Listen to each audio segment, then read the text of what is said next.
لا حول ولا قوة إلا بالله العلي العظيم. أعوذ بالله من الشيطان الرجيم. بسم الله الرحمن الرحيم.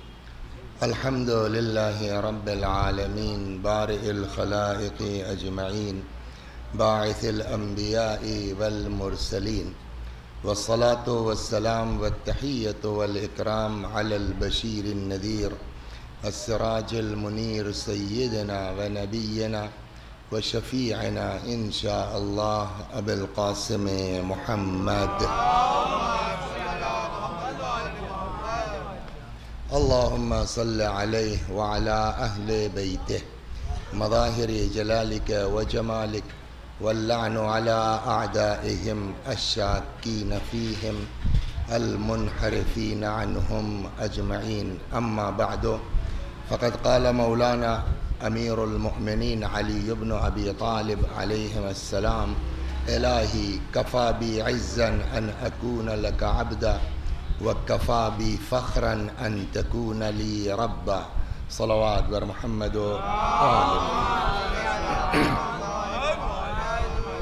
آپ حضرات سے گزارش ہے ایک بار سورہ حمد اور سورہ توحید کی تلاوت فرما کے مرحوم سرفراز علی خان ابن اقبال علی خان مرحوم کی روح کو ایصال فرما دیں. بسم اللہ الحمد للہ رب العالمین الرحمن الرحیم ایاک نعبد و ایاک نستعین اهدنا الصراط المستقیم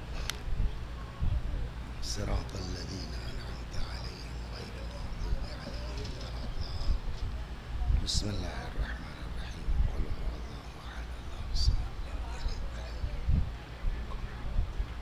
بسم اللہ الرحمن الرحیم. قل هو اللہ احد اللہ الصمد لم یلد ولم یولد ولم یکن له کفوا احد. بسم اللہ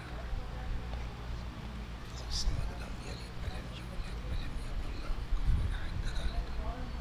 اللهم صل على محمد وآل محمد. اللهم صل على محمد وآل محمد. اللهم صل على محمد وآل محمد. میں یہ تو اصرار نہیں کروں گا کہ جو لوگ جو ہے وہ پیچھے ادھر ادھر ہیں وہ مجلس میں آ جائیں، لیکن اتنی درخواست ضرور کروں گا کہ آہستہ بات کریں تاکہ جو بیٹھے ہیں وہ متوجہ رہ سکیں. صلوات بر محمد. ظاہر سی بات ہے کہ ہر آدمی کی اپنی مصروفیات ہیں اور ماشاءاللہ ایام عزا ہیں، ہر طرف مجلسیں ہیں، تو کہاں تک آدمی شریک ہو تو وہ ایک مسئلہ ہے. تو آپ مت آئیے، جس کے پاس وقت ہے وہ آئے گا، لیکن اتنا آہستہ بولیے کہ جو موجود ہیں بیچارے وہ سن سکیں قاعدے سے. بہرحال اس دعا کے ساتھ کہ جن لوگوں نے اس شب بیداری اور اس پروگرام کا انعقاد کیا ہے، اور وہ بھی حضرت ابوالفضل العباس علیہ السلام کے نام مبارک سے منسوب کیا ہے، یہ دعا ہے کہ انشاءاللہ سب کے اوپر جنہوں نے جس طرح سے، کسی نے فرش بچھایا ہے، کسی نے جھاڑو لگایا ہے، کسی نے کچھ کیا ہے، حضرت انشاءاللہ سب کے اوپر اپنی نظر کرم فرمائیں، نظر عنایت فرمائیں انشاءاللہ، اور مرتے دم تک ہم سب کو اپنے در سے وابستہ رکھیں. یہ سب سے اہم چیز ہے، اس لیے کہ دیکھیے مرنا سب کو ہے، ہم لوگ جتتے ہیں کوئی، لیکن مرنے کی قسمیں الگ الگ. معلوم ہوا فالج کا اٹیک ہو گیا، منہ ٹیڑھا ہو گیا، ہاتھ پڑے ہوئے بستر پر 4 سال تک جھیل رہے ہیں، اس کے بعد مر گئے. تو 4 سال تو کچھ نہیں کیا نا وسیع صاحب نے. لہذا یہ دعا بہت اہم ہے کہ جب تک زندہ ہیں ذکر اہل بیت کرتے رہیں انشاءاللہ، اور جو لوگ منعقد کرنے والے ہیں وہ بھی انشاءاللہ. میں نے جس حدیث مبارک کی تلاوت کی ہے وہ مولا کی حدیث ہے، لیکن اس سے پہلے آپ سے ایک سوال کروں. فخر کرنا کہ صاحب میں یہ ہوں، اچھی بات ہے کہ بری بات ہے؟ بری بات نہیں، بلکہ کیا فرمایا آپ نے؟ بہت بری بات ہے. اور یہی نہیں کہ بہت بری بات یہ کہہ رہے ہیں، دین بھی یہی کہتا ہے، روایت بھی یہی کہتی ہے کہ گھمنڈ کرنا، فخر کرنا یہ اچھی بات نہیں ہے. شریفوں کا طریقہ نہیں ہے۔ مثلا خود اللہ نے کہا ہے داؤد بشر المذنبین وانذر الصدیقین، داؤد گناہگاروں کو بشارت دے دیجئے، خوشخبری دے دیجئے، صدیقوں کو ڈرائیے۔ جناب داؤد نے کہا پالنے والے اس کا کیا مطلب ہوا؟ وَكَيْفَ أُبَشِّرُ الْمُذْنِبِينَ وَأَنذِرِ الصِّدِّيقِينَ، یہ کیا مطلب ہوا؟ فرمایا بشر المذنبین انی اقبل التوبہ، خوشخبری دے دیجئے گناہگاروں کو کہ میں توبہ قبول کرتا ہوں۔ وَأَنذِرِ الصِّدِّيقِينَ أَلَّا يُعْجَبُوا بِأَعْمَالِهِمْ، اور صدیقوں کو ڈرائیے کہ خبردار کبھی اپنے عمل پر گھمنڈ مت کرنا۔ آپ دیکھ رہے ہیں نا، امام جعفر صادق سلام اللہ علیہ فرماتے ہیں دخل رجلان المسجد، دو لوگ مسجد میں داخل ہوئے، احدہما عابد والآخر فاسق، ایک اس میں عابد تھا دوسرا فاسق تھا۔ فخرجا من المسجد، تھوڑی دیر کے بعد دونوں مسجد سے نکلے، چینج ہو چکے تھے، جو عابد تھا وہ فاسق ہو چکا تھا، اور جو فاسق تھا وہ نا صاحب اس کی سپرلیٹو ڈگری، اور جو فاسق تھا وہ صدیق بن چکا تھا۔ اب امام نے کہا جانتے ہو یہ ایسا ہوا کیوں؟ یہ 5 منٹ کے اندر اتنا چینج کیسے ہو سکتا ہے؟ حضرت نے فرمایا کہ وہ یوں ہوا کہ جب تک فاسق رہا مسجد میں تب تک اپنے گناہوں پہ شرمندہ، جتنی دیر عابد رہا مدلن بعبادتہ، اپنی عبادت پر گھمنڈ، میں تو کہا آپ سے ان کو دیکھو یہ بھی عبادت کرنے آئے ہیں، یہ بھی آج نماز پڑھنے، وہ اپنے گھمنڈ کی بنیاد پر فاسق ہو گیا، یہ شرمندگی کی بنیاد پر صدیق بن گیا۔ اب آپ ایک اعتراض کر سکتے ہیں صاحب اتنی اسپیڈ سے کیسے ہو سکتا ہے؟ تو کربلا تھیوری کا نام نہیں ہے، کربلا پریکٹیکل کا نام ہے۔ نہیں سمجھ میں آتا کہ اتنی اسپیڈ سے کیسے چینج ہو سکتا ہے۔ سب سے بڑا گناہگار پورے کربلا میں کون ہے؟ کہ جو امام کو گھیر کے کربلا تک لایا ہے، کئی منٹ لگا ہے حور کو علیہ السلام بننے میں، صلوات غور فرما رہا، یہ چیز ہے بہت اہم۔ تو کہنے کا مطلب یہ کہ یہ تو غرور کی بات ہے، فخر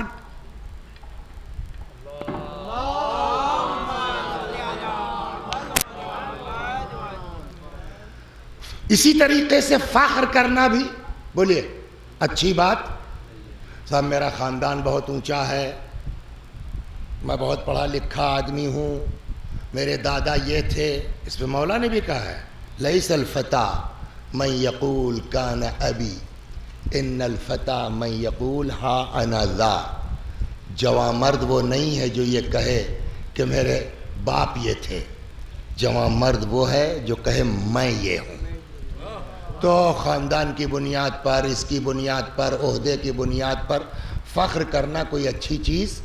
بولیے اب اگر میں ہی کہہ دوں ارے اس وقت جانتے ہیں آپ فی الحال بھائی کوئی اس کو کلپ کاٹ کے نہ ڈال دے، معلوم میں صفائی دیتا پھروں گا، یہ مثال دے رہا ہوں، آگے کی بات ہے کہ صلوات بر محمد و آلہ۔ اس وقت پھر فی الحال ہندوستان میں مجھ سے بڑھیا کوئی خطیب وطیب ہے نہیں، کون میرا مقابلہ کر سکتا ہے؟ جس دن میں نے یہ جملہ کہا اس دن آپ کا گئے ہو گیا کام، ان کا یہ ختم ہو گئے۔ کیوں؟ اس لیے کہ ابھی آپ نے کہا بہت بری چیز ہے نا، لیکن اگر میں یہ کہوں کہ میرے برابر کون ہے، میں در اہل بیت کا گدا ہوں، میں در اہل بیت کا نوکر ہوں، کیا اب اس پر بھی فخر کرنا بری بات ہے سر؟ آپ فرمائیے، تو ہو گئی نا بات۔ تو اس کا مطلب یہ ہے کہ ہم ہر فخر کو آنکھ بند کر کے نہیں کہہ سکتے کہ غلط ہے، زمین فخر دیکھی جائے گی۔ اگر زمین فخر بلند ہے تو فخر کرنا اچھی بات ہے، اگر زمین فخر پست ہے تو فخر کرنے والا بھی پست ہو جائے گا۔ یہ ایک مثال ہوگی نا۔ اب آئیے جو میں کہنا چاہتا ہوں، امیر المومنین سلام اللہ علیہ کو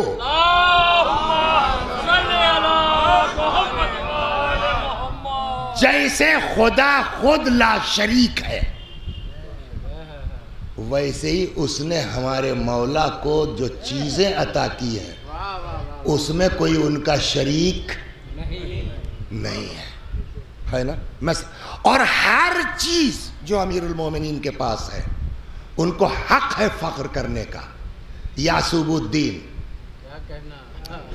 عین اللہ، وجہ اللہ، ید اللہ، لسان اللہ، جتنے ہم لوگ ہیں کوئی گارنٹی لے سکتا ہے کہ جنت ہماری پکی ہے؟ کیوں نہیں لے سکتے صاحب؟ حدیث موجود ہے، من بکا علی الحسین ابکا و تباکا وجبت لہ الجنہ، جو حسین پر روئے رلائے رونے والے کی صورت بنائے جنت اس پر واجب. حدیث ہے نا؟ کہا حدیث تو ہے لیکن جانچ اگر ہو جائے گی وہاں پھنس جائیں گے کہ روئے تو حسین پر کتنا تھا یہ تو ثابت ہو. تو اگر قاعدے سے جانچ ہو جائے گی تو ہم لوگ کوئی اپنے عمل کی بنیاد پر، بولیے یعقوبی صاحب، ہے کسی کے اندر اتنا دم کہ صاحب میری جنت پکی ہے؟ کوئی نہیں نا. اور یہ روایت کہتی ہے، خبردار یہ روایت دونوں سے ہے لفظ بدل کر کے، جناب لقمان سے بھی اور امیر المومنین سے بھی. جناب لقمان نے اپنے فرزند سے کہا کہ بنیا خف اللہ خیفتن ولو جئت ببر الثقلین، بیٹا اللہ سے ڈرتے رہنا چاہے جن و انس کے برابر تمہارے اکاؤنٹ میں نیکی کیوں نہ ہو، وہ عذاب کر سکتا ہے. کہاں چوکے ہیں ہم کو پتہ ہی نہیں. اس کی مثال دے دوں سمجھ میں آ جائے گا آسانی سے بچوں کے. صلوات بر محمد. اس کی مثال سن لیجیے. جن کا تعلق اسکول وغیرہ سے ہے ان کو یہ تجربات ہوتے ہیں. بچپنے میں آپ نے بھی دیکھا ہوگا کہ لڑکے تبصرہ کرتے تھے ماسٹروں کے اوپر، یہ ماسٹر صاحب یار نمبر بہت بڑھیا دیتے ہیں. ابے یار یہ والے ماسٹر صاحب پتہ نہیں ان کو کیا ہے، بڑے کنجوس آدمی ہیں.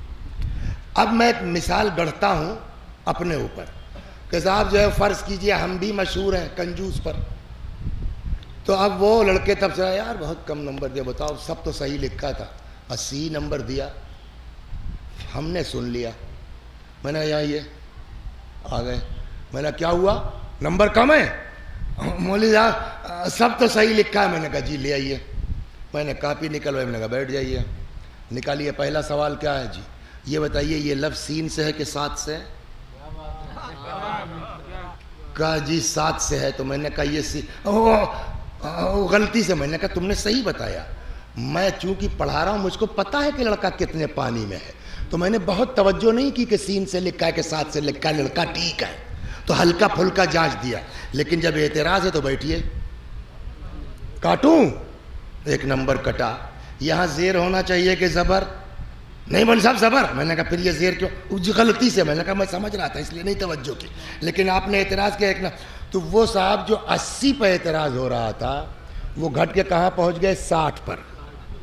توجہ فرمایا آپ نے. یہ حال وہاں بھی ہو سکتا ہے. اگر اللہ اپنے فضل سے کام لے لے گا تو کتنوں کا بیڑا پار ہو جائے گا.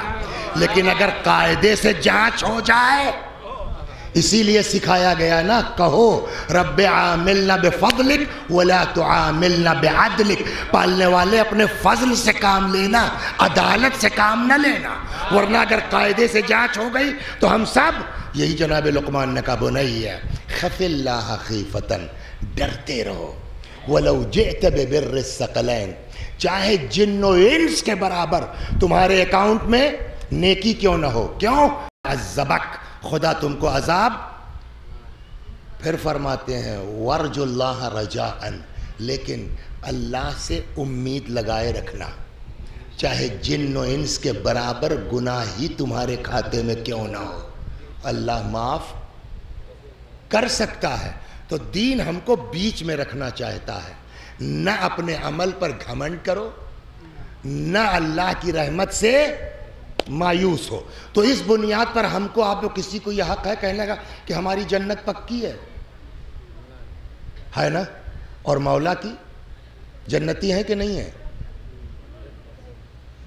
کیا 100%؟ ہمیں جنتی نہیں، جنتیوں کے سرداروں کے باپ ہیں. اس سے بڑھ کے کچھ ہوگا؟ صلوات بر محمد. کوئی مقابلہ کر سکتا ہے ان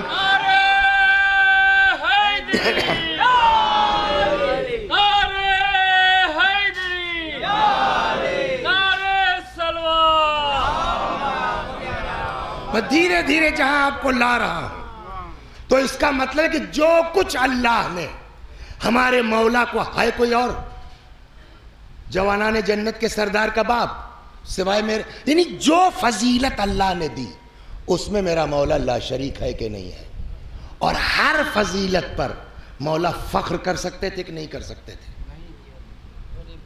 میرے برابر کون ہے میں یعصوب الدین ہوں میں عین اللہ ہوں میں وجہ اللہ ہوں میں خلیفۃ اللہ ہوں میں جوانوں کے جنت کے سرداروں کا باپ ہوں کہیں آپ کو نہیں ملے گا کہ مولا نے فخر کیا ہو ایک جگہ ہے جہاں مولا نے اپنی عزت کا بھی اظہار کیا ہے اور اپنے فخر کا بھی اظہار کیا ہے وہ کیا ہے میں نے وہ جو حدیث پڑھی تھی خطبے کے بعد فرماتے ہیں الہی کفا بی عزن ان اکون لک عبدا پالنے والے میری عزت کے لیے یہی بہت ہے کہ میں تیرا بندہ ہوں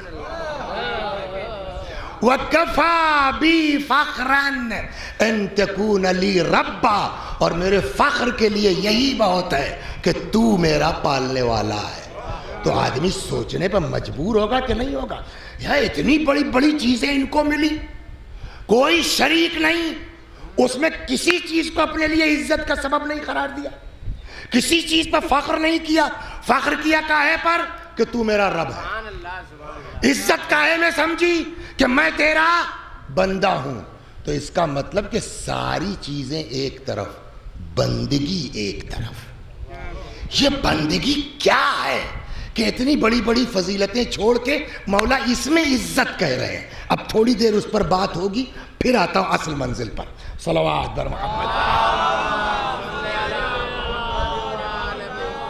تو اب ہمارے لیے ایک سوال ہوا نا کہ آخر یہ عبدیت ہے کیا چیز بندگی ہے کیا چیز جناب ابراہیم سنیے یہ وہ پیغمبر ہیں جن کو جتنے عہدے ممکن ہے سب مل گئے نبی ہے نا رسول پھر خلیل پھر انی جاعلک للناس اماما سوال ترتیب کیا ہے پہلے کیا ملا یہ پیغمبر کی حدیث ہمیشہ یاد رکھیے گا اگر رسول اللہ نے یہ اہل بیت کو کون بتائے گا یہ باتیں سوائے آل محمد کے انی تارک فیکم الثقلین پوچھ لیجیے آپ کہ صاحب یہ نبی بھی ہیں رسول بھی ہیں خلیل بھی ہیں امام بھی ہیں ترتیب کیا ہے چھٹے امام جعفر صادق سلام اللہ علیہ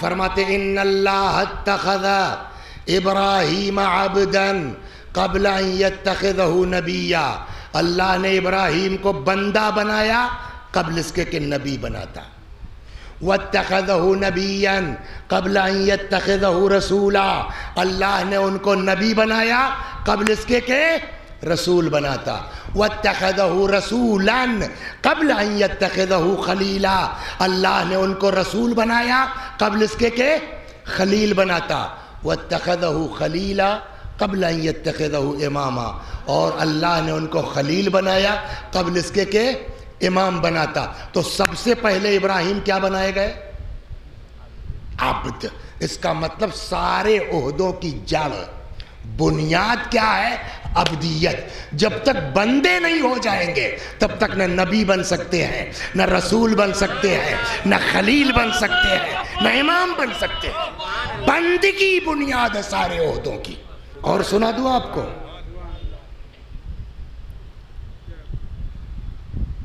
کون ہو بھیا آپ انی اعوذ بک من رب الرحمن ان کنت تقیہ ارے ارے ارے ارے اگر کچھ اللہ کا خوف ہے پرہیزگاری ہے اللہ کی پناہ تم سے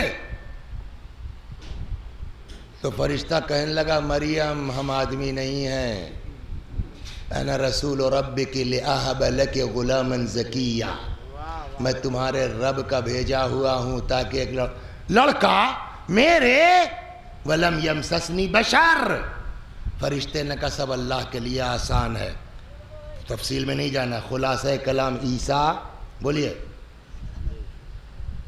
جب شکم میں آئے فَأَجَاءَهَا الْمَخَاضُ إِلَى جِذْعِ النَّخْلَةِ، تکلیف جو ہے پیدائش کے کھینچ کے لائی مریم کو، کہاں؟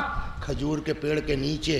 اچھا کسی لڑکی کی شادی نہ ہوئی ہو اور اچانک اس کے یہاں پیدائش ہو تو کتنی جناب مریم کی تکلیف سنیں گے آپ؟ جملہ کیا قرآن پڑھیے آپ سورہ مریم میں، یا لیتنی مت قبل ھذا وکنت نسیا منسیا، اے کاش میں مر گئی ہوتی، لوگ مجھ کو بھول بھال گئے ہوتے۔ کتنی غیرت کی بات ہے۔ اللہ نے کہا بھائی لڑکا ہم دے رہے ہیں، آپ کو ٹینشن کیوں ہے؟ میٹر ہم سالو کریں گے، کیا کرنا وقت کچھ نہیں، تم لڑکا لے کے جاؤ، پبلک بکواس کرے گی تم بولنا مت۔ قرآن نے بہت کچھ سکھایا ہے، سمجھے آپ؟ کتنے مسائل حل ہو جاتے ہیں خود بخود اگر ہم جواب کے چکر میں نہ پڑیں، صلوات صفائی کے چکر میں نہ پڑیں۔ کچھ اللہ پر بھی تو چھوڑو، اگر دامن پاک ہے تو وہ دیکھ رہا ہے نا، تم کو کچھ بولنا نہیں ہے، وہ سب کرے کچھ مت کہنا، یہ لڑکا ٹھیک کر دے گا۔ ہوا وہی جو ڈر تھا جناب مریم کو، آ گئی، ہوا ہنگامہ۔ یا اخت ہارون ما کان ابوک امرأ سوء وما کانت امک بغیہ، اے مقدس بی بی یہ کیا، نہ تمہارا باپ ایسا نہ تمہاری اماں، یہ کیا؟ اب قرآن کا جملہ تو صرف اتنا ہے، تصور آپ کیجئے، فَأَشَارَتْ إِلَيْهِ، مریم نے اشارہ کیا۔ اب تصور آپ کریں، فلم آپ بنائیں، گود میں بچہ ہے، فَأَشَارَتْ إِلَيْهِ تو کیسے کہا ہوگا؟ مریم یہ کیا؟ یہی تو رہا ہوگا، اور کیا رہا ہوگا؟ تو کچھ دیر تک تو وہ سب سمجھے ہی نہیں کہ یہ کیا ہے، اس لیے کہ اللہ نے کہا تھا تم چپ چاپ بولنا مت، خالی اتنا کہ انی کیا ہے، آج میں نے چپ کا روزہ رکھ لیا، میں بولوں گی نہیں، انی نذرت للرحمن صوما فلن اکلم اليوم انسیا، وہ چپ۔ تھوڑی دیر میں سمجھ میں آیا کیا مطلب، اس سے بات کریں، اور کون سا بولنا تو ہے نہیں۔ قرآن میں ڈھونڈیے نا، ہر چیز ہے۔ کیا کہنا چاہیے تھا ان سبوں کو؟ ارے مریم دماغ وہاں خراب ہو گیا ہے، یہ بچہ کیا بولے گا؟ بولیے اعتراض کیا ہونا چاہیے تھا؟ بچہ کیا بولے گا؟ مریم دماغ وہاں خراب ہے کیا تمہارا؟ لیکن قرآن کیا کہہ رہا ہے؟ ان سبوں نے یہ نہیں کہا کہ بچہ کیسے بولے گا، کیف نکلم من کان فی المہد صبیہ، اے مریم ہم کیسے بات کریں اس سے جو ابھی گہوارے میں ہے؟ ہم یہ کون سی بات ہے کہ ہم کیسے بات کریں؟ تم تو بول ہی سکتے ہو، یہ کہو وہ کیسے بات کرے؟ کچھ سمجھ میں آیا؟ یعنی اس وقت کے وہ یہودی بھی اتنا عقل رکھتے تھے کہ اگر خدا چاہے تو بچہ بول سکتا ہے۔ یہ شاید اسی لیے ہے کہ کل کو اگر 13 رجب کو کعبے میں کوئی بچہ آئے اور 3 دن میں بولنے لگے تو قرآن میں موجود ہے، صلوات بر محمد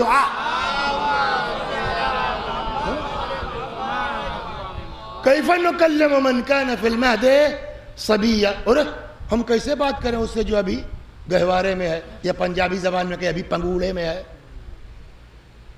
ابھی وہ لوگ یہ کہی رہے تھے کہ تب تک حضرت عیسیٰ بول پڑے۔ کیا بولے؟ اللہ نے مجھ کو کتاب دی ہے، میں نبی بنایا گیا ہوں، نہ مجھ کو نبی بنایا ہے، خدا نے مجھ کو کتاب دی ہے، نہ۔ پہلا جملہ کیا ہے؟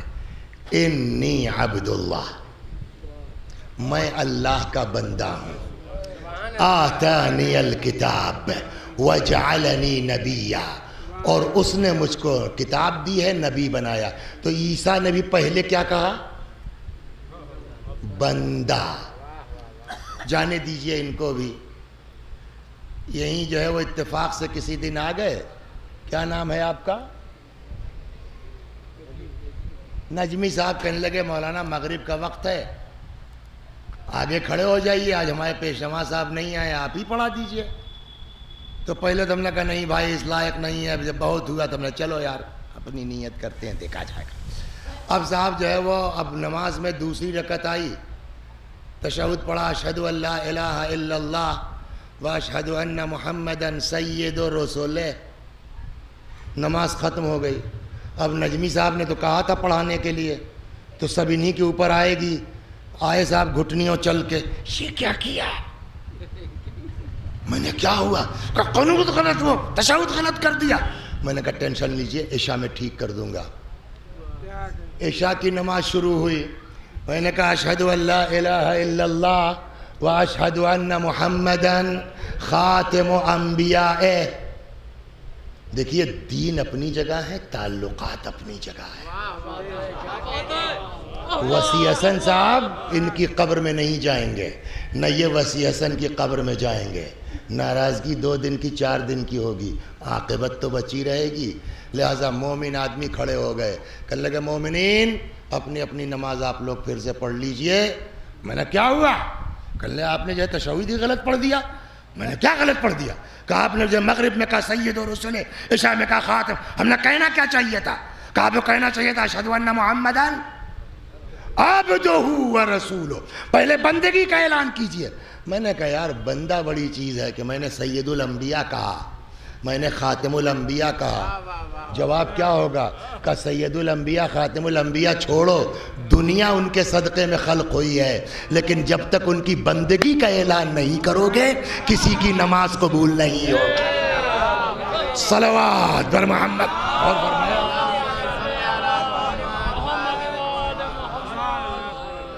تو اب میرے خیال میں اس 26-27 منٹ میں آپ کو یہ اندازہ ہو گیا کہ بندگی موسٹ امپورٹنٹ۔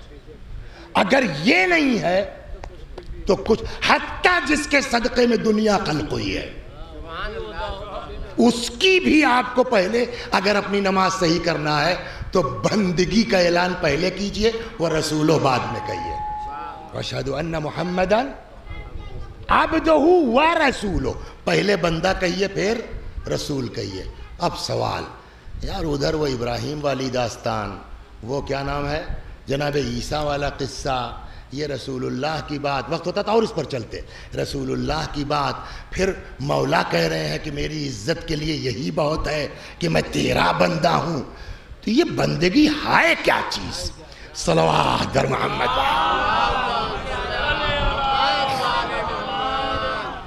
اب دیکھیں میرے استاد فرمایا کرتے تھے کہ جب تک اعتراض سمجھ میں نہیں آئے گا، جواب صحیح ڈھنگ سے سمجھ میں نہیں آئے گا۔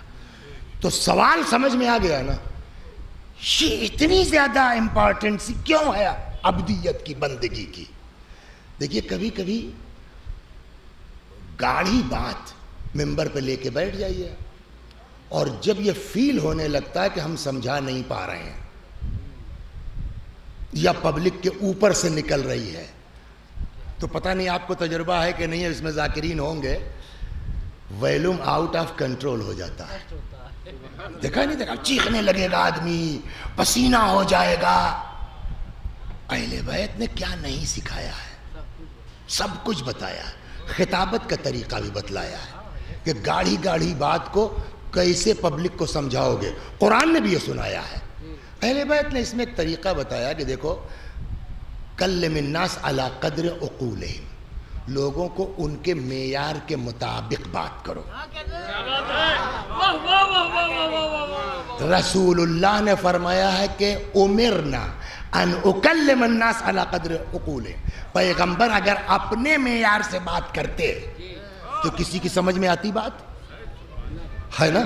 تو اب آپ کو معیار، تو اب گاڑھی بات ہے، 1 گھنٹے تک تقریر کر لے جائیں گے، نہ ہم سمجھا پائیں گے، نہ جب ہم سمجھا ہی نہیں پائیں گے تو آپ سمجھ کہاں سے پائیں گے؟ اس کا طریقہ بتایا اہل بیت نے کہ کبھی کبھی جو ہے وہ مثال جو ہے گھنٹے بھر کی تقریر پر بھاری ہوتی ہے۔ صلوات بر محمد۔ کبھی کبھی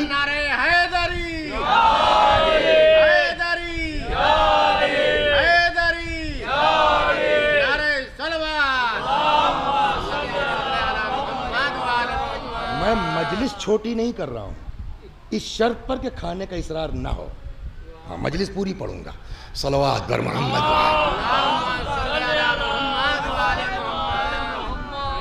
ایک اور صلوات بر محمد و آل۔ تو کبھی کبھی گاڑھی بات 2 منٹ میں مثال سے سمجھ میں آ جاتی ہے۔ مثلا بندہ اپنے امور میں مجبور ہے کہ مختار؟ بولیے، دونوں باتیں ہیں اسلام میں۔ کچھ لوگ مجبور کے قائل ہیں، کچھ لوگ مختار کے قائل ہیں،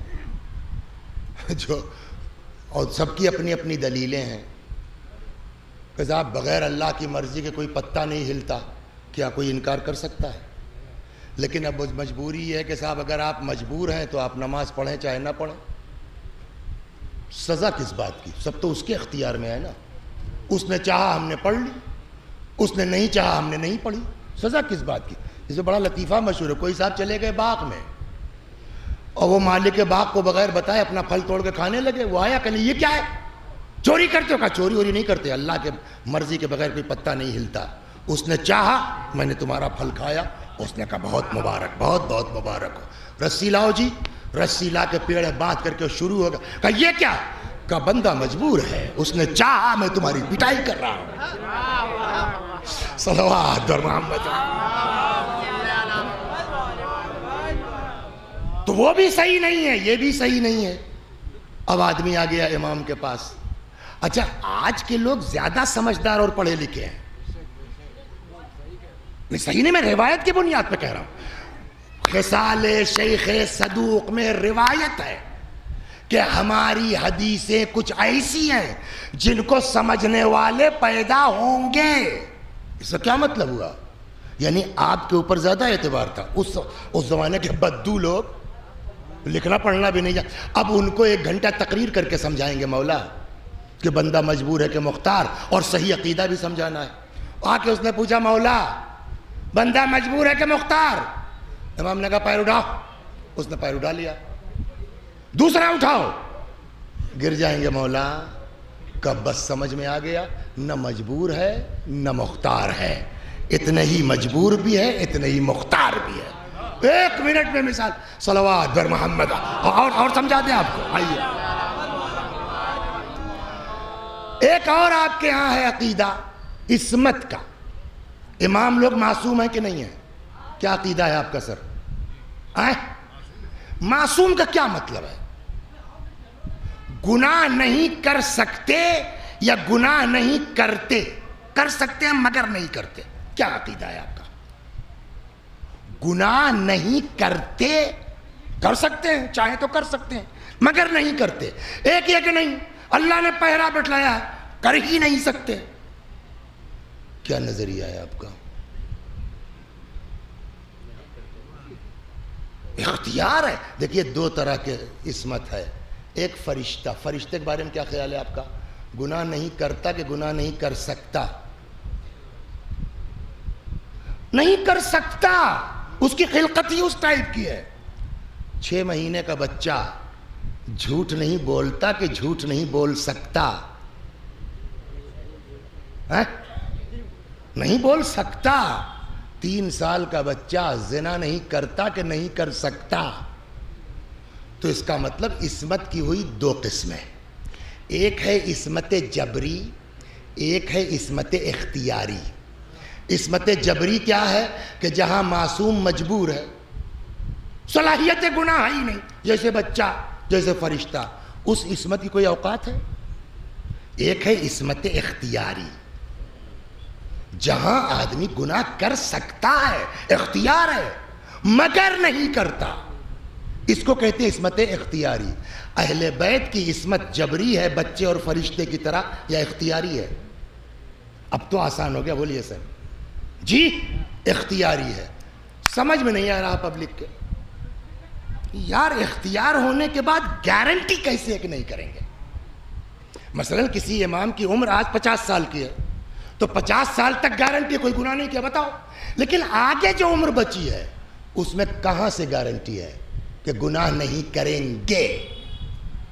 آپ کے لیے تو آج آسان ہے کہ بتاؤ کسی امام کے بارے میں، لیکن جو امام کی زندگی میں ہے اس کے لیے سوال ہے کہ نہیں ہے کہ صاحب ٹھیک ہے آج تک نہیں کیا ہے، 2 سال کے بعد کہیں پھنس جائے, مجبوری آ جائے, ہو جائے گناہ, تو اب آدمی کی سمجھ میں نہیں آ رہا ہے. چھٹے امام کے پاس آ گیا, کہ مولا یہ بتائیے آپ لوگ گناہ کر سکتے اور نہیں کرتے, یا مجبور ہے گناہ نہ کرنے پر؟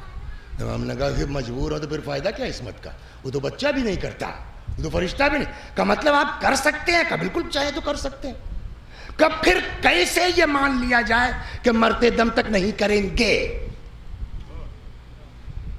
یہ وہ سوال ہے, گھنٹے بھر کی تقریر کر دیجئے, سمجھا نہیں پائیں گے آپ. 1 منٹ لگا امام کو, اٹھو, لے کے آئے. ایک جگہ گٹر بہ رہا تھا, گندا پانی, پخانہ وغیرہ جس میں. کہا یہ پانی ہے, کہا کبھی پیا؟ کہا نہ, آئندہ کبھی مجبوری آ جائے.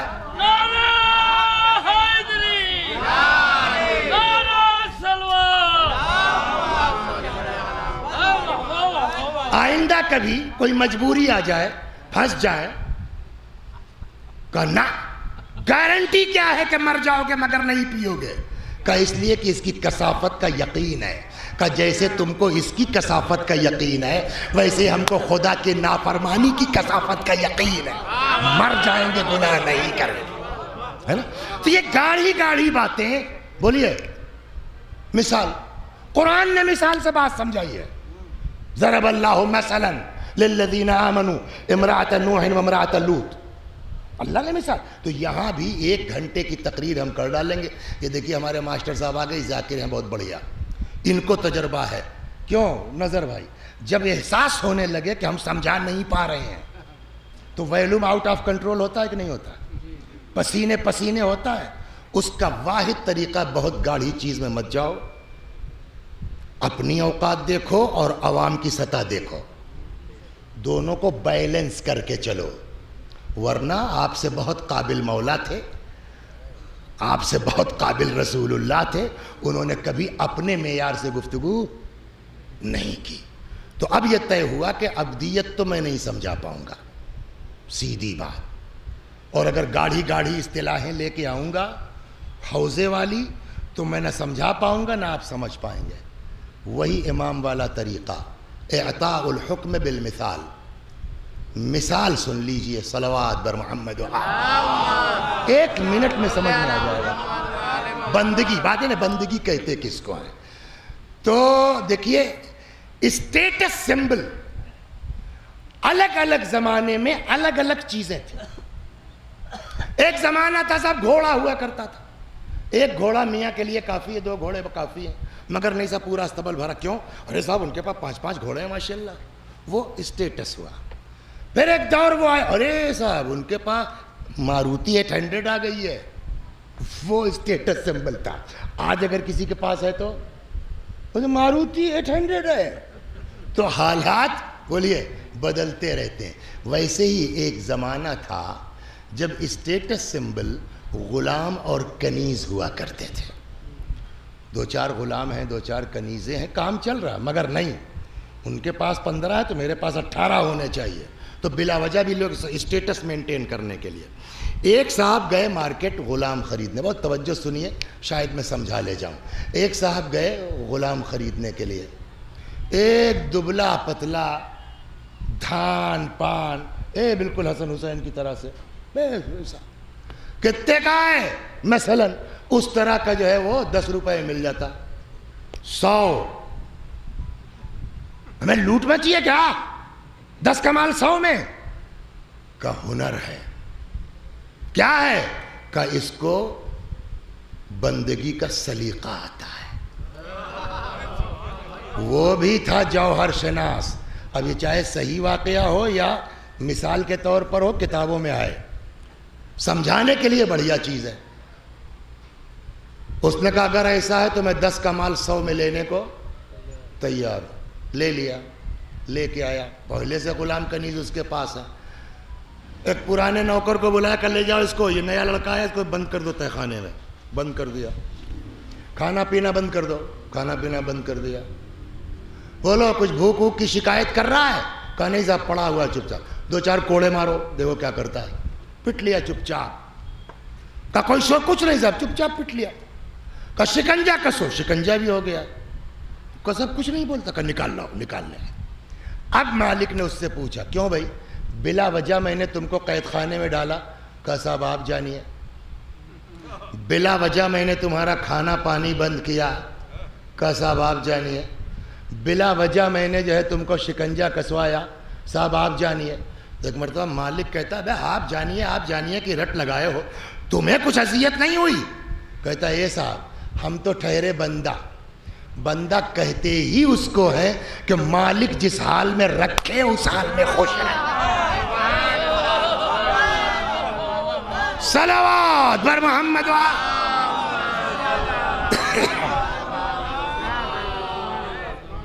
بندہ کہتے ہی اس کو ہے کہ مالک جس حال میں رکھے۔ اب میں یہ نہیں بتا پاؤں گا کہ کس کلاس میں ہے، تنظیم المکاتب کا جو مکتب کا کورس ہے نا، اس میں بھی یہ قصہ ہے، مل جائے گا 7ویں امام کا۔ ابھی پرسوں تاریخ گزری حضرت کی ولادت کی بعض روایات کے اعتبار سے۔ ایک صاحب تھے جن کا نام تھا بشر یا بوشر، بعد میں ان کے نام کے آگے جڑ گیا حافی۔ حافی یعنی ننگے پیر چلنے والا۔ اسی کانڈ کے بعد ان کا جو ہے وہ سرنیم ہو گیا بشر حافی۔ بشر بھائی بڑے آدمی ہیں، غلام کنیزیں، سمجھ گیا، مجرا چل رہا ہے، آوازیں آ رہی ہیں اپنا گانے بجانے کی۔ اتفاق سے سڑک پر مکان تھا، امام کا گزر ہوا۔ جیسے ہی بشر بھائی کے دروازے سے حضرت نکلنے لگے، تب تک بشر کی کنیز باہر نکلی کوڑا پھینکنے کے لیے۔ امام کی نظر پڑ گئی، حضرت رک گئے، کنیز سے پوچھا یہ کس کا گھر ہے؟ کنیز نے کہا بشر کا۔ پوچھا آزاد ہے کہ بندہ؟ اب امام کی میننگ کچھ تھی، کنیز ظاہری طور پہ سمجھی۔ اس نے کہا ارے صاحب آزاد ہے، اس کے خود کئی غلام کنیز ہے۔ حضرت نے کہا ہاں وہ تو آواز ہی بتا رہی ہے، بندہ ہوتا تو مالک کی مرضی پہ چلتا۔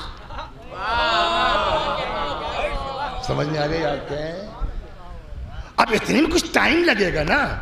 اندر گئی، بشر نے کہا کوڑا پھینکنے میں اتنا ٹائم کیا کر رہی تھی؟ اس نے قصہ سنا دیا۔ امام کی زبان سے نکلا ہوا جملہ اس کا معمولی اثر ہوتا ہے۔ کہ کدھر گئے؟ کہ ادھر گئے۔ ہڑبڑ میں چپل پہننے میں لیٹ نہ ہو جائے، دوڑے بشر بھائی۔ اب آ کے امام کے پاس، مولا آج سے بندہ بننا چاہتا ہے نا۔ اب سمجھ میں آ گیا کہ اصل بندگی کی میننگ کیا ہے؟ مالک کی مرضی۔ جہاں نہ ہماری کوئی سوچ ہے، نہ ہماری کوئی فکر ہے، جو کچھ ہے اس کی مرضی ہے۔ یہی تو عبدیت ہوئی نا، یہی تو بندگی ہے نا۔ بس اب جب یہاں تک آ گئے، سوال، بندگی نام ہے مالک کی مرضی میں اپنے آپ کو بولیے ڈھال لینا۔ مالک کی مرضی کیسے پتہ چلے گی؟ مالک کون ہے؟ وہ نا، تو اس کی مرضی کیسے پتہ چلے گی؟ دو ہی آپشن ہے جعفری صاحب، یا مالک ہم تک آئے اور اپنی مرضی بتائے، یا ہم مالک تک پہنچے۔ وہ اپنی لطافتوں کی بنیاد پر آ نہیں سکتا، ہم کثافتوں کی بنیاد پر جا نہیں سکتے۔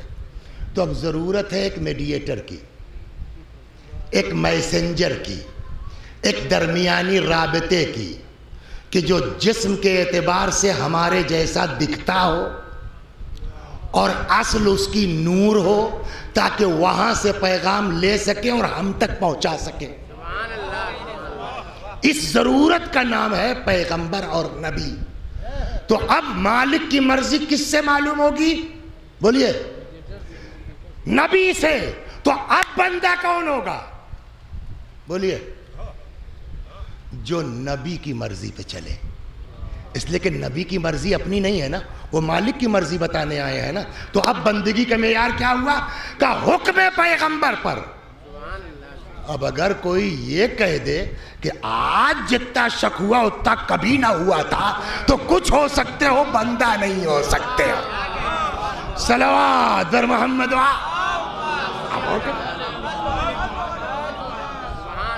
بس رسول اللہ چلے گئے تو ضرورت تو باقی ہے نا۔ مالک کی اب کیسے معلوم ہوگی؟ کہ پیغمبر سے پتہ کرو. تو پیغمبر نے کہا بھیا ہم جا رہے ہیں, سسٹم چھوڑ کے جا رہے ہیں. کیا مطلب؟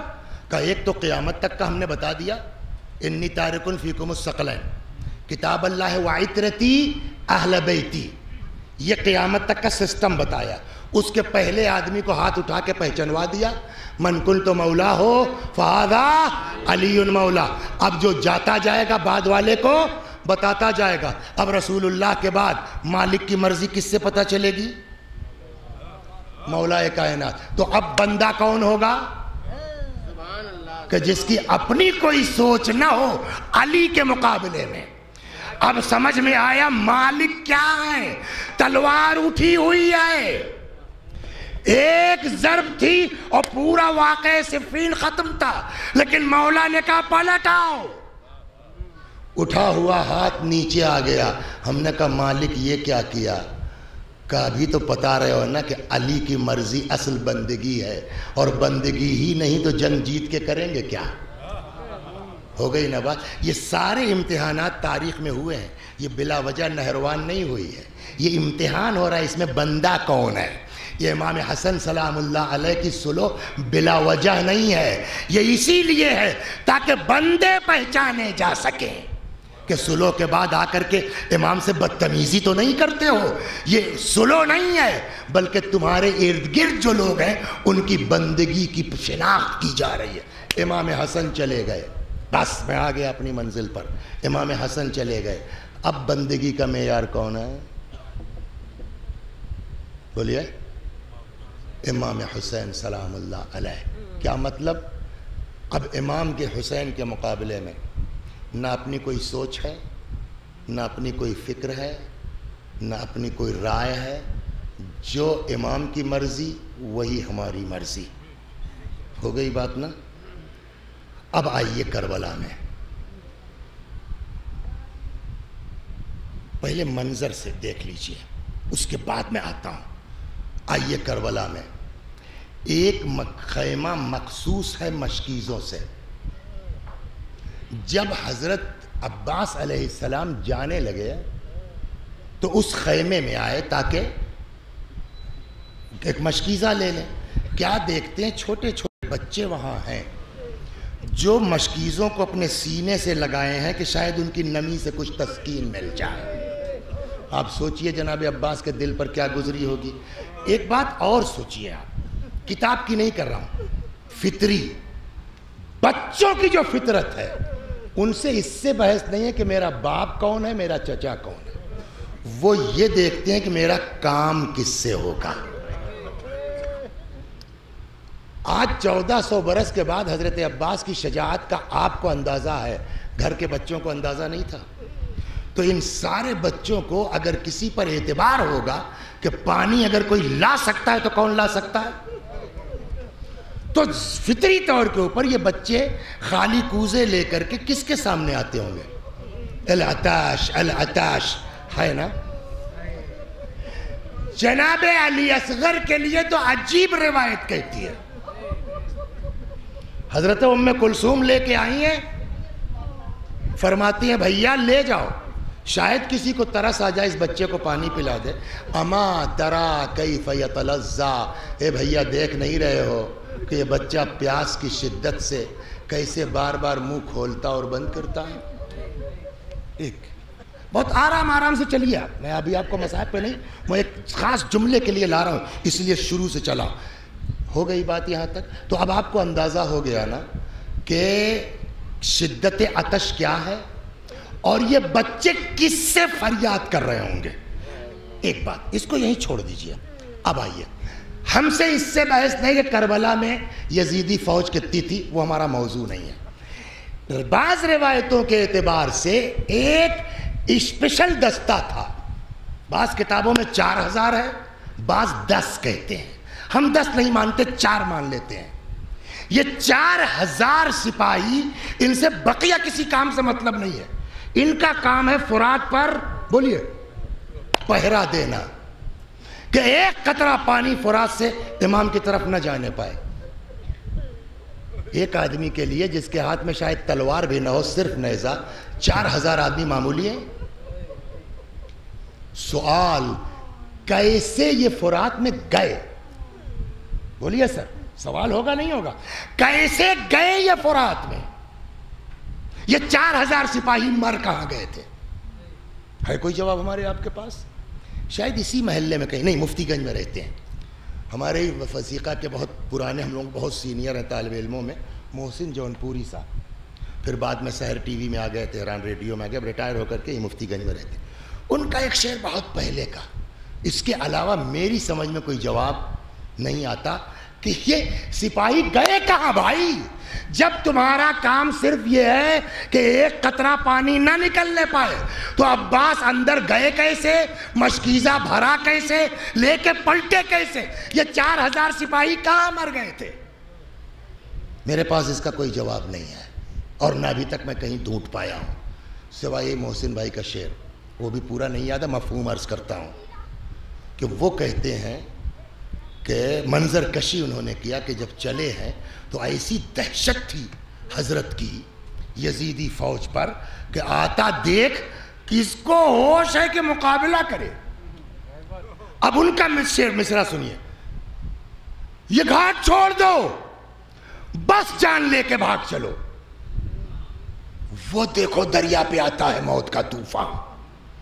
اس کے علاوہ ہمارے آپ کے پاس کوئی جواب سمجھ میں نہیں آتا کہ اتنی دھمک، اتنی دہشت تھی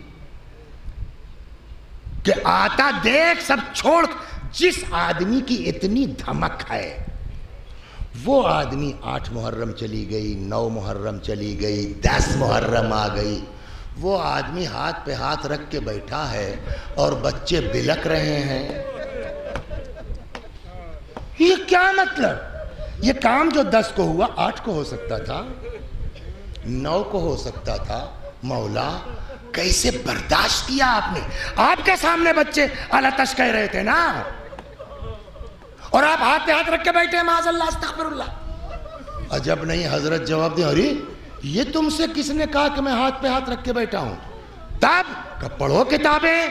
سنا ہے نہیں سنا ہے؟ کربلا میں حضرت ابو الفضل عباس نے کنویں پر کنویں کھودے ہیں، کاہے کے لیے؟ تاکہ پانی نکل آئے۔ آپ بتائیے جس آدمی کی دہشت اتنی ہو اس کے لیے فرات سے جا کر کے پانی لانا آسان تھا؟ اتنا ہی تو کرنا تھا۔ بھیا ہم امام نہیں ہیں، ہم سے بچوں کی پیاس نہیں دیکھی جاتی، ہم تو جا رہے ہیں۔ ہو سکتا تھا نہیں ہو سکتا تھا؟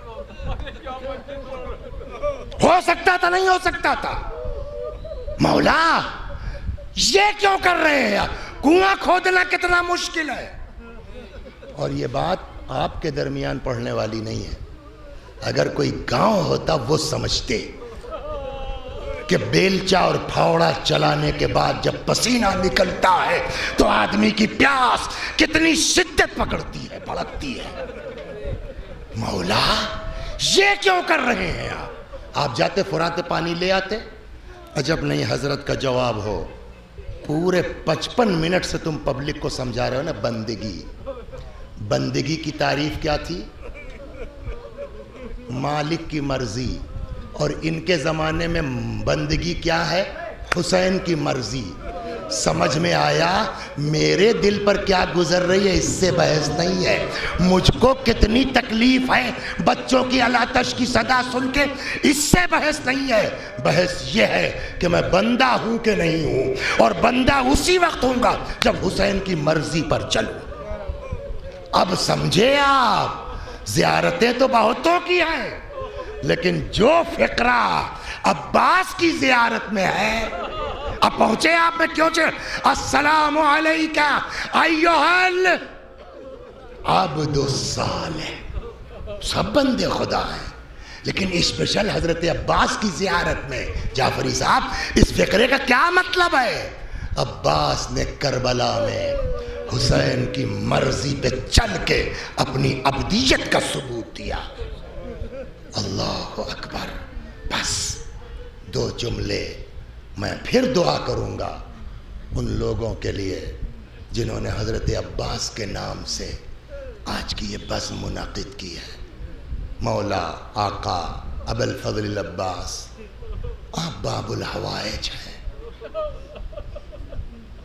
جن جن لوگوں نے جس طرح اس میں محنت کی ہے، کوشش کی ہے، آقا ایک نگاہ کرم فرما دیجئے، اس لیے کہ یہ تو وہ لوگ ہیں نا۔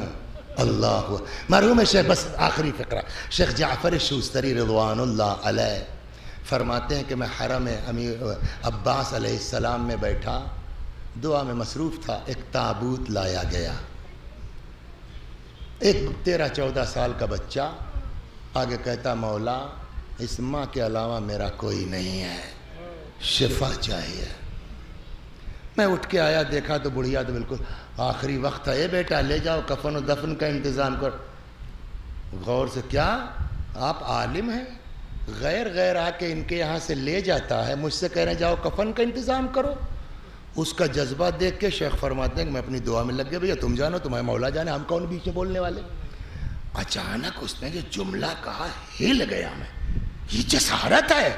زری پہ ہاتھ رکھتا کہتا عباس دنیا آ کے لے جاتی ہے اور میری نہیں سنی جا رہی، سن لو مولا، اگر میری ماں کو شفا نہیں ملی میں نجف چلا جاؤں گا، مولا سے شکایت کروں گا۔ ظاہر سی بات ہے کہ عالم دین لرز گئے، یہ کیا جسارت ہے، لیکن وہ بچہ اس نے اپنے جذبات میں کہا، اور صرف کہا نہیں، شیخ فرماتے ہیں اس نے تابوت وابوت چھوڑا، نکل گیا حرم سے۔ تھوڑی دیر کے بعد تابوت میں جنبش ہوئی، بڑھیا اٹھ کے بیٹھ گئی، اتنے میں لڑکا آ گیا، ماں نے بیٹے کا ہاتھ پکڑا، بیٹے نے ماں کا، زری کا طواف۔ شیخ فرماتے ہیں کہ میں نے کہا بیٹا رکو، کیا ہوا، کیسے شفا ملی؟ کہ دیکھا لے لیا نا، مانگنے کا سلیقہ ہونا چاہیے۔ کہ ہوا کیا؟ کہ میں کربلا سے نکل گیا باہر، تب تک دیکھا ایک سوار آیا، کہاں جا رہے ہو؟ نجف۔ خیریت؟ عباس کی شکایت کرنے جا رہا ہوں علی سے۔ کیا کیا بھیا عباس نے تمہارے ساتھ؟